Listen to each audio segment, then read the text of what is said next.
Okay guys, so I wanted to give you a little, oh, here's my daughter, a little Hi. homemade dough lesson. Okay, so we have, I'm going to give you the recipe. It's 1 cup baking soda, 1/2 cup cornstarch, and 3/4 cup water. And you put it all in the pot and you heat it up. So we're going to do that right now. This, it's just a shape my mom made. It was this, and she put blue food coloring in. Yeah, you can put food coloring in it. So let's get started. Which one first? That one's fine.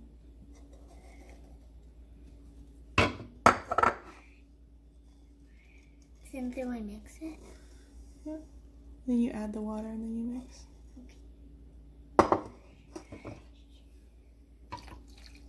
Yep, put it all in. And then I mix? Yep.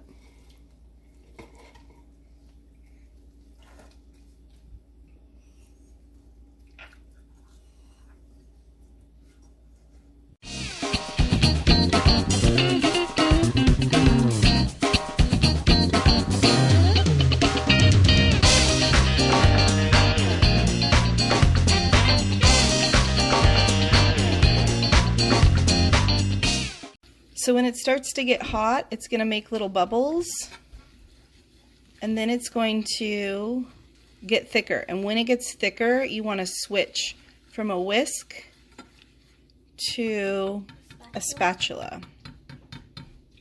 Stella's getting me a spatula. Can I? Yeah.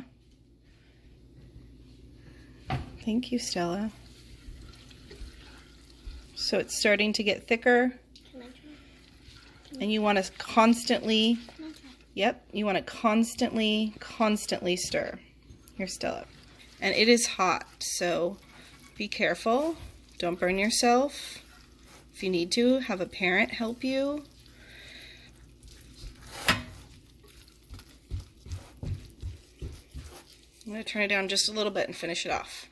Okay, so now the dough is like dough consistency. And I'm going to transfer it over to my bowl. Next thing I'm going to do, and I'm going to have Stella help me, is I have my bowl here and it's hot clay, and I'm going to have Stella put a wet rag on top of it. So can you kind of unfold it and drape it all over? A damp cloth, it says in the directions. Yeah, and I'm going to let it cool like that. Okay? And so it'll sit there for a little while, and then when I come back, it'll be cool and I'll show you how to use it. Okay, so it's been a little while since I made it and it's cooled down. The cloth is still wet. And here is the dough. I think the dough works best if you kind of chunk it off like this and work with it in your hand a little bit. Kind of warm it up. The video that I saw, and I will post a link to that down at the bottom of this one, she made ornaments with cookie cutters and that kind of thing and stamps, so I might try to do a few of those. But I also wanted to show you how you can color it. So I'm going to take a little bit here. I'm going to put it on a paper towel because we're using food coloring. Food coloring does stain. So I'm going to make a ball-ish shape. Poke a little hole in it. If you remember us making pinch pots, we've done this. You can either, I'm going to make green. So you can either take yellow and blue and put the little drops in there and make green, or just take green if you have green. It's just food coloring. All this is food stuff. So that might be a lot, but if you get too much food coloring, I'll show you what you can do as well. So I'm just kind of putting it in there, kind of mashing it up as much as I can before it will stain your hands a little bit, but that's okay. And then kneading, here comes the color. Okay, and if you get the color too dark, like I was saying, you just knead in some more. So if I want lighter, just add in more white. If I want darker, I would add in more color. So you can play around with getting it really dark or more pastel. Okay, so I'm going to knead this for a minute and then turn the camera back on and show you what I have. So here is my kneaded dough. It's still a little bit marbled, meaning there's some light spots and some dark spots, but overall it's really nice. You can work with it right away, or you can put it in a plastic bag and save for later. So I've been putting them in plastic bags. Let's see. I was going to cover some tools, so you might want to go to your through your supplies and see what kind of tools you have. Let me go do that and I'll come back. Okay, so I have all these things that I just gathered up around in my downstairs. It took me all of 30 seconds. It might take you longer, but I'm just going to go through some common household items and what you could use to imprint or change this clay. One thing about this clay is that it does, if you want to attach something, it likes water, or if it's a little dry, you can use water, but you wouldn't want it to be really wet and sticky if you were pressing something in. So the first thing that I thought of, which is like the most common thing, is a fork, right? You can make texture, I don't know if that looks like grass, or you could scrape it. You can use a cookie cutter, right? You don't have to use the whole cookie cutter, but you can use a cookie cutter like that and cut out little things. So maybe that's now like a tree, or I don't know. Let's see what else. So cookie cutter, fork, any kind of spoon. If you wanted to make an indent, you can just press the back of the spoon in and then you have a nice indent. So if you were making, I don't know, a candle holder or something like that, you can use this to press it out. Okay. Other things that you have in the kitchen, if you press in, what pattern do they make? That's really cool pattern.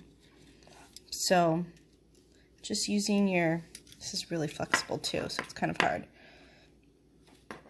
Using your imagination, you know, what texture could that be? I'm going to flip this over for a minute. The texture on this jar, I have no idea if this is going to work. It did work a little bit, and I can feel it. So that's a nice, like, subtle texture, but it's very nice. It made it very soft. You can use things like pastry things. That's pretty cool. You can use things like, if you have these molds for like ice cubes, you can either press it in there. It's hard to do one-handed. You know, you can press it in there, let it set for a minute or two, and then, let it release. I hope it releases. It's coming up, but I'm ruining it. And I totally ruined it, but you could get better at that. I have some of my daughter's like toys. So get it back into a flattish type ball. So I just thought this in the bottom of her toy would make a nice flower stamp. So it's a little flimsy, but yep. I have one of these things for like those weird, I think they're called perler beads, but it would make a really nice dotted pattern. So then I have some things that are a little bit less expected, but anything, you know, go around your house. This is part of the creative process, is finding things. So you could use any kind of beads. Now I wouldn't use expensive string of pearls or anything like that, but you can take your beads, if they're on a string, or I think the string would be the best option. You can press them in.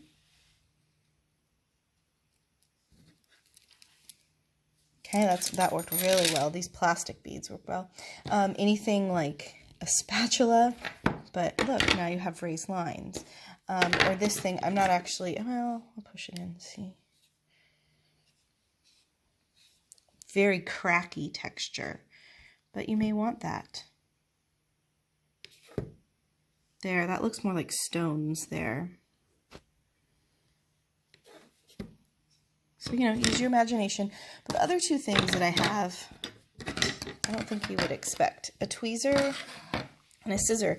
So if you want to pull out little things, like in my cactus, I didn't do this, but if you wanted to pull out little spikes, you could just pinch up little areas. Let's do it on a flat area. So here we have flat.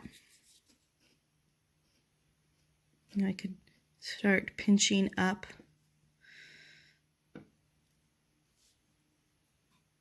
Maybe if I wanted to do letters. If you had stamps, like just ink stamps, those would also work. I didn't even think to get those. And then cutting. You can definitely cut the clay. And I've seen people do this to make all sorts of things when they cut clay. So be creative with your scissors. So here are some doughs that we've made with the same mixture. Oops. And we've added food coloring. Stella, which color is your favorite? The green and the light blue. Yeah. So we just added regular food coloring, and like to get green, we added yellow and blue. Same with orange. To get orange, we added red and yellow. And if we were to make purple, it would be red and blue. And so you can make anything out of these. Or blue or pink. Yes, or blue or pink. So with whatever, you don't have to make it colored, but you can. You can also leave it white, and then you can, once you bake it, you can paint it with pretty much any paints that you have on hand. Just kind of experiment. So you can see I'm just making a patty right now. Yeah, but you can make it whatever you want. So I'm starting to create with my... Stella's still here with me. I'm trying to create a little cactus. You're going to hold it? Hi. And so I'm just taking some dough and rolling it. A little bit, she's used the green kind. Most of the kind's mine, and that green is mine. Yeah, so and then we laid out different colors. She's being super nice and letting me use it, letting her mom use it. So, because she's making it for me. What I have is just a little bit of water here. And so I'm putting my finger in a little bit of water where I want to attach them. Okay, and so I'm making a little cactus.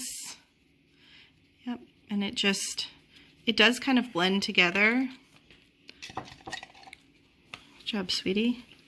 Okay, and I'm going to let that dry for a little bit, and then I'm just taking my toothpick and adding like the vertical lines of the cactus. But you can use your toothpick however you want. It's still really wet, so I'm just going to let it dry a little bit, and then I'm going to put it in this little pinch pot here that I made.